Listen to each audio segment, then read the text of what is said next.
What do you think you're doing? Stop that. Don't you see that says off limits? Yeah, but I want to see inside. I know you want to see inside, but come with me. I'll show you inside and you might even learn something. And this way you're not breaking the law. I'm gonna do it. No, don't do it. I'm gonna do it. Don't do it. Okay, fine, I'll come with you. Great, thank you. Let's go watch Let's Learn.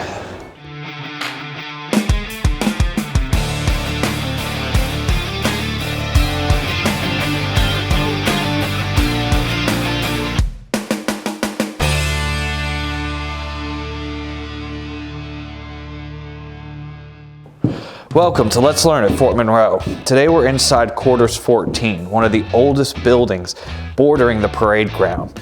And today we're going to dig into some of the history of this building and what our plans for it are at the Fort Monroe Authority. Built in 1880 as part of that massive Army construction plan. This was the home to many U.S. officers, their families, and chaplains for the Chapel of the Centurion a couple doors down. One in particular is Ivan Bennett, who was the chaplain who stayed here and later would become the U.S. Chief of Chaplains in the Army. This house still retains many historical architectural features, including the floors, the bricks, the Gothic doors, the floor plan, and the shiplap siding. In the back, the rear addition wasn't added till 1908 and actually served as a servant's quarters for a period of time. Another fact is in the backyard, a 4-inch and 8-inch cannonball was found. What's impressive about this house is it's not only stood the test of time, but the natural disasters that have happened in that time.